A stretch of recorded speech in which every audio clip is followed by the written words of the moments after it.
welcome to Turn the Page, the official podcast of the Syosset Public Library.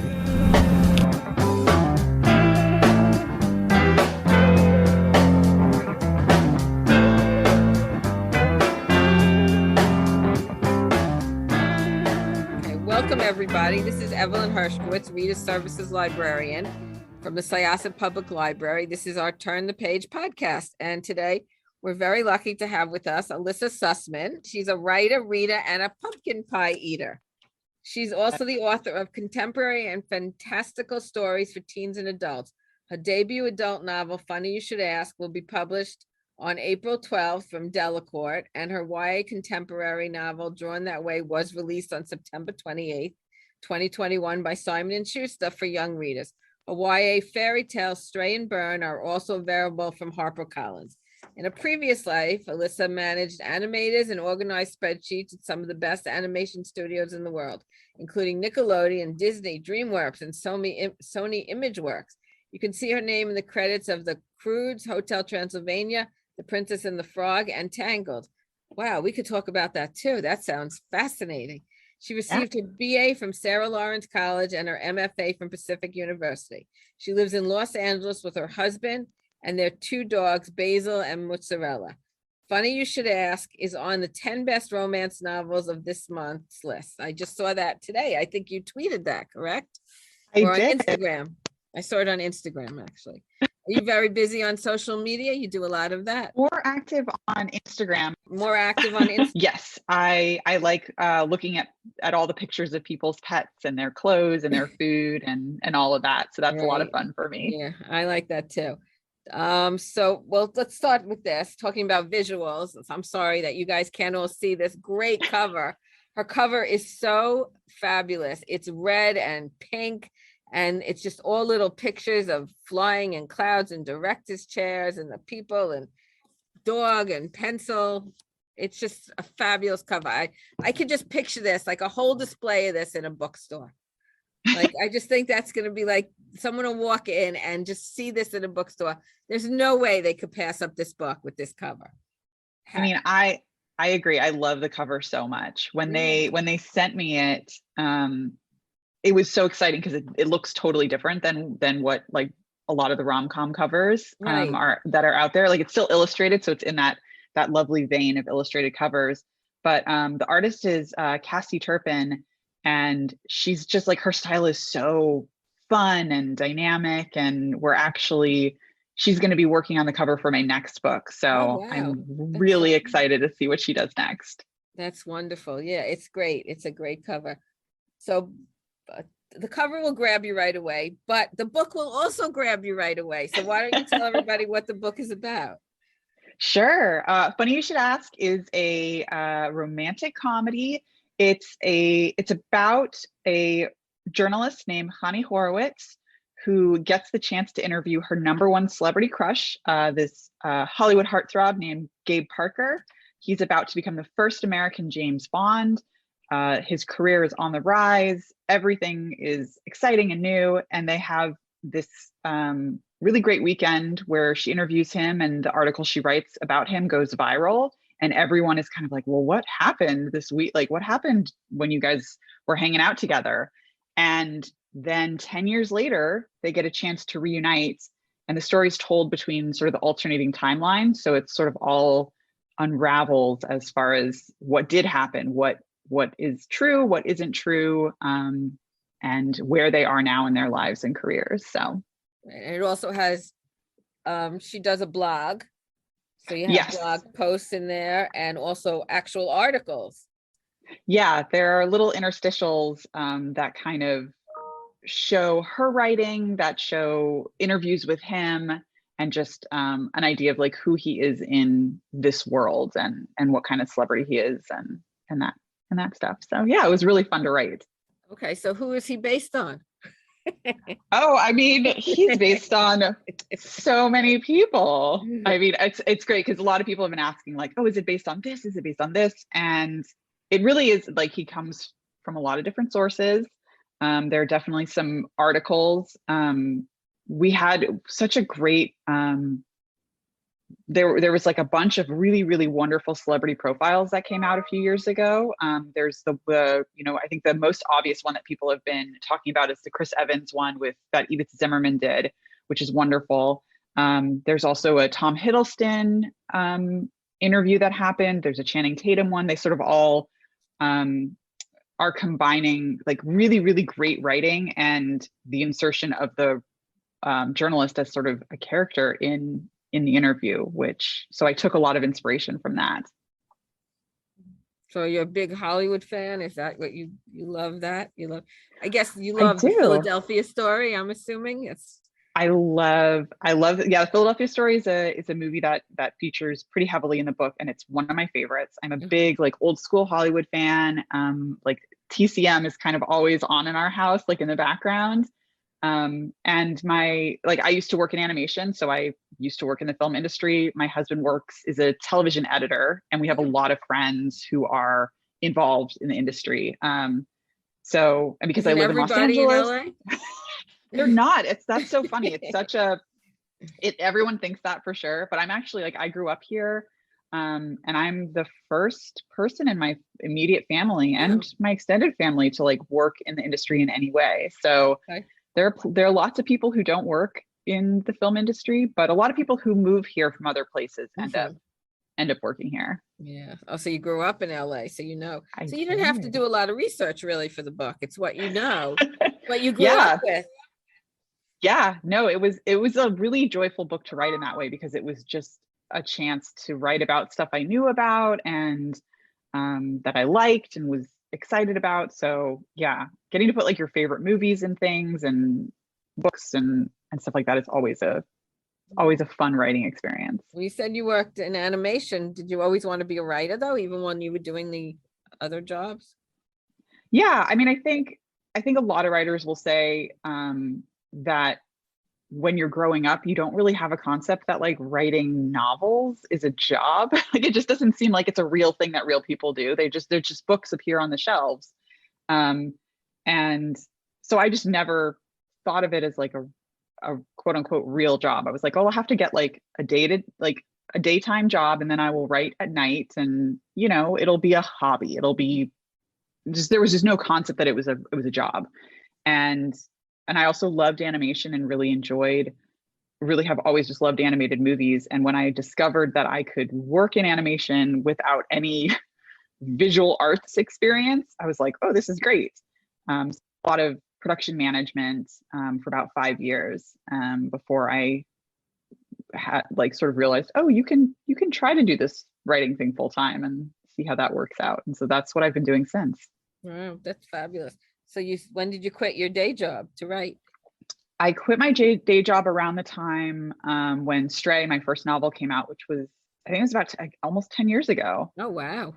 Yeah, 10 or 8 years ago, something around that time. Yeah. So you've just been writing, huh? So Drawn That Way. I've just been writing. But this is your first. Drawn That Way and Stray and Burn were both young adult novels. Yes, those are all of my books up until this point have been young adult. And how many books is that? That's 3. So it's 3 books. It's okay. Yeah. And I did in between projects, I have also worked as a ghostwriter. Oh. So I've ghostwritten a bunch of adult romances, but none of them are under my own name. Can't say what they are or who I wrote them for. But I mean, there are people that write. I mean, I always thought ghostwriting was more done for biographies. It's actually done in other books too. Yeah. There's, I think, with a lot of like books that you see as like Kindle, for romance writers who have a really big volume of work.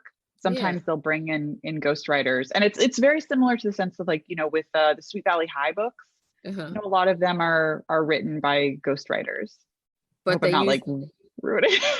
But they use the author's name that we all know. Yes, exactly. But they're not actually written by them. Wow. I always thought it was just like biographies, with, celebrities who really don't know how to write, but, they're good at their job of being celebrity, but writing is not their main thing. So they bring somebody in. I didn't realize that. Okay. That's you learn something new every day. Yes, you do. But Okay, good. I'm glad you were able to do that. Yeah, and it was lots of fun. That's wonderful. So what made you decide that it was time to switch to adult genre as opposed to as opposed to young adult? Yeah, I had written Drawn That Way, which came out last year, and was in that stage of like waiting for notes and kind of like, oh, I'm someone who likes to be really, really busy.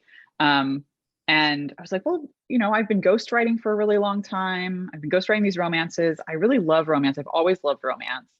Why don't I try to write something of my own that I could like put my name on? And I was really thinking of like, it was such a low stakes kind of writing experiment, because I was like, well, I already have an YA book coming out, like that's the career I've sort of already established. So this is just going to be for fun. This is just for me. Who knows what will happen? Romance writers historically do not get paid a lot of money. I grew up reading like the Harlequin romances, which are, those like sexy little paperbacks that you get. Like I would go to the library constantly. I'd get like a stack of 10.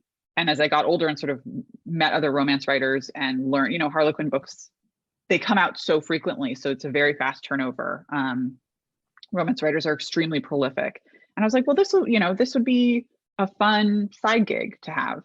And the response from my agent in particular, when I sent her the first half of Funny, was so exuberant that I was like, oh, maybe romance is where I should direct my attention, and maybe it's where I belong more so than YA. Like I loved writing YA, and I really like Drawn That Way in particular is a very personal book. It's very special to me. But there's something about writing adult romance that feels like coming home in a really profound way. And I just feel so much more, it's just been such a really enjoyable experience that I don't want to stop. That's where I want to focus all my attention. That's wonderful. I'm glad you did, because I've certainly enjoyed it. And so my niece, I think, just started, but I'm sure she's going to love it too. So I love that. It makes me so happy. Yeah, no, she's, you know what? My kids don't read, but luckily my niece does. So I have somebody to talk to about books. So that makes me very happy. Wonderful. Do you plan? I mean, are you a planner, or do you fly by the seat of your pants? Did you have like this book all planned out? Did you know it was going to happen? I usually know the beginning and the end. And then everything else kind of comes as every book is really, really different. And I'm especially learning that I'm working on the next book in this contract. And that's been a very, very different writing experience than anything I've done before.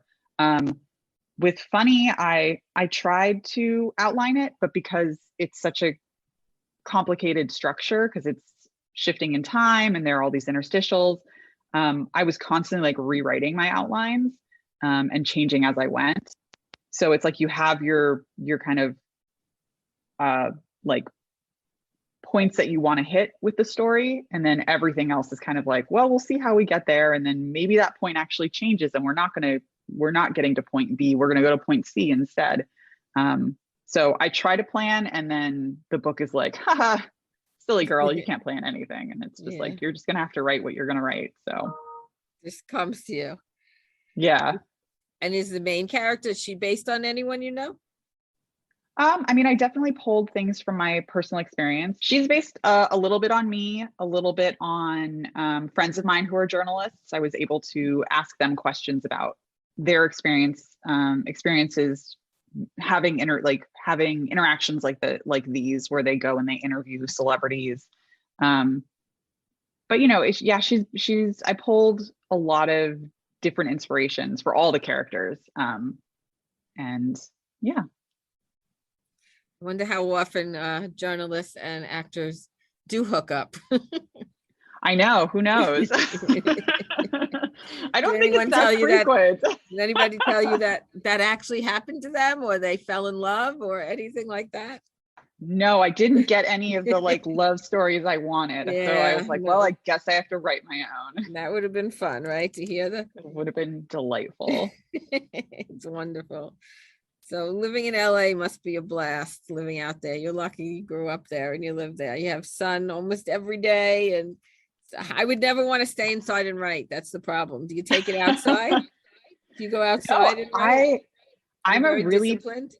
I'm a very disciplined writer. I'm a very persnickety writer. I have a lot of writer friends who like to go to cafes and Mhm. write together. I am like in my office, no music, like door closed, cup of tea, like work, work, work. I try to keep kind of New York hours, Oh, so I'm available to like, my whole team, everyone I work with, my editor, my agent, everyone is in New York. So I feel like it's nice to be like, I'm at my computer until you guys are done and I'm working and you're working. And it's a little bit of a sense of camaraderie. so you get up very early every day, huh? I do. Yeah. I mean, I have two dogs and they get us up early. Oh, So, okay. I guess, having the dog in the story was important to you. oh, yes. They're always, if I can put a cute animal in there, I'm going to Yeah. put a cute animal in there. Yeah, no, I love that. I love the animal in there. I have a dog too. I've never been a Oh. big dog lover, but I like it in a story. I definitely like it in the story. It's like, I don't know if you read Abby Jimenez. Have you read any of her books? They're on my list. I haven't Oh, okay. Yeah, gotten a she chance always, to dive in very yet. important for her also to have a dog in her story. Well, Yeah. that just moved all her books to the top of my reading list. Yep. Yep. She's a big dog lover also. Yeah. Love it. Yeah. So you said you're writing your next one. You're contracted for how many? This is the last one on my contract. Okay. But I love my editor. I'm working with Shauna Summers, who's at Valentine. And she's just, it's been a dream of an experience working with every single person I've worked with at Random House, from my publicity team, Courtney and Melissa, to my marketing team, which is Morgan and Taylor, to my editor and her assistant May, and then my agent Elizabeth. I mean, it's like I could not ask for a more supportive, incredible group of women who have been trying to get this book out there to everyone they can, and it's been wonderful. Do you have a tour coming up? Are you going to be all virtual? Or are you actually going out in person? I actually have 3 in-person events that I'm Great. super excited I'm about. glad to hear that. Yeah. I'm gonna be the big one is LA Times Festival of Books, which is one of my favorite festivals. And I Oh, I'm love, jealous. I want to come. When is it? oh, you should. It's April 23rd and 24th. And Wow. I'm gonna be on I'm so excited. I'm gonna be on a panel with Casey McQuiston Uh-huh. and Claire Kahn and Allie Hazelwood. So Oh, it's I like, love Allie Hazelwood. I've been reading all of her books. I know, I'm so excited for, I guess they're novellas that are coming out. I'm The little, really yeah, excited I for listened them. to, I listened to one. Another one came out today, but they're only coming out as audiobooks first, and then they're gonna come out later Oh, as novellas. So yeah, one came out today, but her that sounds books are really exciting. great. That's wonderful. They're so much fun. Yeah, I really loved her books. So do you, like I said, her book is coming out in audiobook. Your book's going to be out in audio also. Yes, Have I'm you, I really, listened to really a little, I excited. listened to 5 minutes. I can only get the sample because it's not out yet. So I listened to Yeah. the sample. It's very good, the audiobook. Did you Oh, have, I you haven't haven't listened at heard the all? sample yet. I No. heard they sent me, they were so lovely. They sent me a list of potential Mhm. audiobook narrators, and I got my first choice. So I'm like very, very excited Yeah, no, to it's the audio. listen.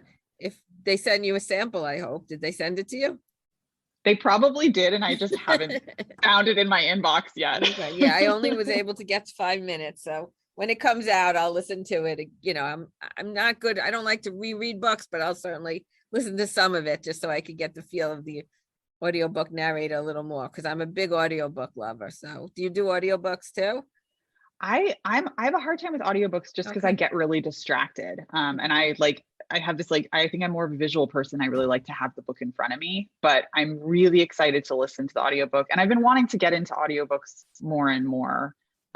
Like we just got the Mel Brooks's biography. I was like, I have to listen to an It's audiobook. funny, my husband, who's not a big reader, he just listened to that one and loved it. So it's really, Mel Yeah. Brooks is great. He's the I one who narrates it, so you can't go wrong with that.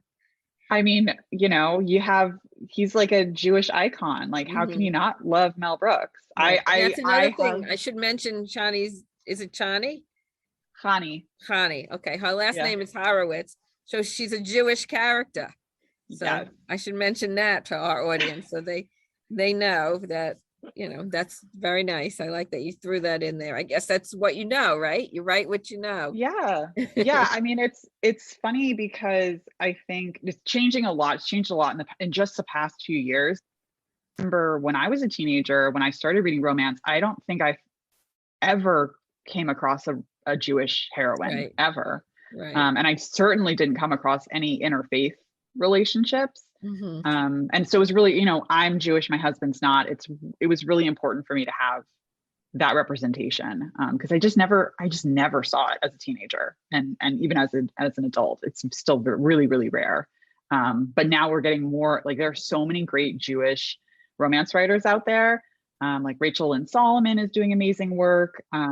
Yeah, the Hanukkah one or the matzah ball. That was a great representation of a nice Jewish book. I really enjoyed that one. Yeah, I loved it. It was so much fun. Yeah, it was very popular here. It really was. Oh, great. Yeah, which I hope yours will be too, because I know I'm going to be handing it to plenty of our patrons and telling them to read it. So I love that.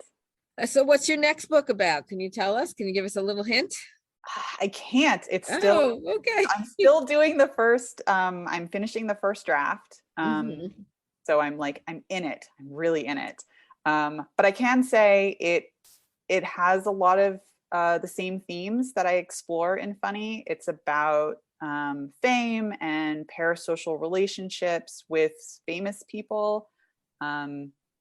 There's some fun timeline stuff as well. Yeah, it's also has like the thing I had a lot of fun writing about in Funny is Hani is both 26 and 36 in the book. And I really had a great time writing an older heroine. We don't see a lot of those in romance and rom-coms. And so the next book is going to have a heroine who's in her late 30s. So old. Oh my gosh. I know, she's ancient. She's an ancient lady. How dare she? How dare she find romance? That's great.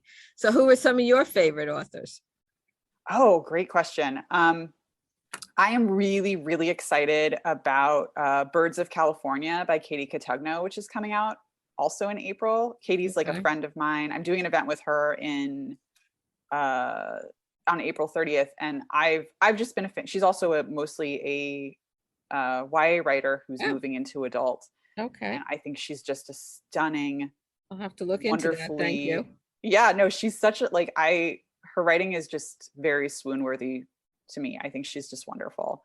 I love Rachel Lynn Solomon's book, because I mentioned her earlier. She writes some great Jewish representation. Alicia Rai is a favorite adult author, but she's actually going to be writing a YA book that's coming out, I think, next year. I mean, there's so many great romances out there. It's a banner time for romance and rom-com. It's great. You can just whatever you want, you're gonna find. You're gonna find someone who's writing something that's gonna appeal to you, which is very exciting. Yes, it is. It's a great time for rom-coms, no doubt about it. Yeah. I know you said you're editing it. When's the plan for the next book to come out? I think the hope is that it'll be out a year from now. Oh, okay. Which sends me into a state of terror and panic, but my editor assures me it will be fine. Okay, good. Okay, I'm glad. Oh, and did you write this book during the pandemic? Is that when you were writing? When I wrote Funny? Yeah. Yeah, Funny I wrote that during the first few months of 2020. Okay. It went out and sold in September, I think early September. And I written it. So over the summer was when I was working on it. Okay. Yeah. So you were busy during the pandemic. That was good. I was busy. Yes. That's good. I'm glad, because things were not fun at all, but I'm glad, like you said, you're going to be in person. You said you're going to be at the Los Angeles Book Festival. Yes. I'm very excited. Where else are you going to be? I'm going to be on April 12th. I'll be at Chevalier's Books to launch Funny You Should Ask. Is that right in Los Angeles? It's the oldest bookstore in Los Angeles. Oh. I'm really, really excited to be doing an event with them. And I think it will be streaming on Zoom. So Okay. if you're not local, you can check it out. I certainly will. Thank you. Yeah. And then I have LA Times, which is a few weekends after that. And then the weekend after LA Times, which is April 30th, is when I'll be in conversation with my friend Katie for her book, Birds of California. So, and it's also like a Hollywood romance. So we're going to have so much fun talking about it. I'm going to take a look at that. If it's a Hollywood romance, I think I'll love that one too. Yeah. I mean, her writing is just delightful. I can't say. But some of the young YA books, do you know the names of any of her YA books?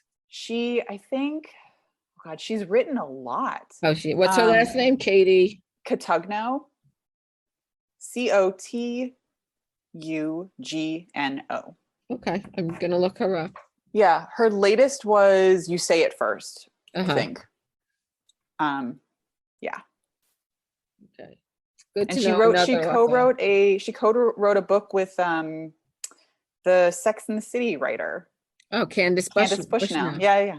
So she's doing it. She's doing her thing. Yeah, that's wonderful. Wow. Yeah. Nothing like Sex and the City. What a great show.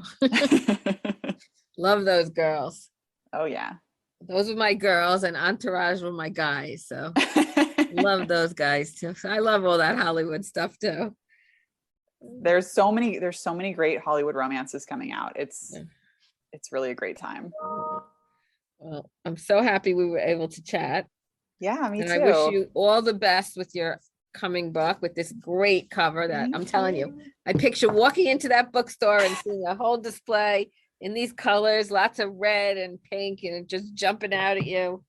I hope so. I know my lovely publicity team has already said they're going to be sneaking into bookstores in New York and making sure that it's face out. Yeah. I'm like, that's unfortunately right. We don't have a lot of bookstores here. A new one just opened a town away, which is good. Oh, great. But basically the bookstore industry, we don't have a lot anymore. I miss being able to go to Borders, it was like right up the road, and it was just great to run there every once in a while. So I do miss that. But the new one in town, in a town over, is very nice that we have that now. So, well, I'm sure everyone in your neighborhood is like, at least we have the library. Yes, thank goodness for the library. Yes, they do. They all love the library, as I do. I do as well. Yeah. Did you grow up going to the library a lot? Oh, every weekend. Every weekend I was at the library because I was such a ravenous reader, and I really would check, like, they don't have limits in my library anymore, but they used to be 10 books. And I would always have 10 books. I would have 10 romance novels every weekend. Yeah, we don't have limits either. So that's the way to do it. Yeah, take as much as you want. I love it.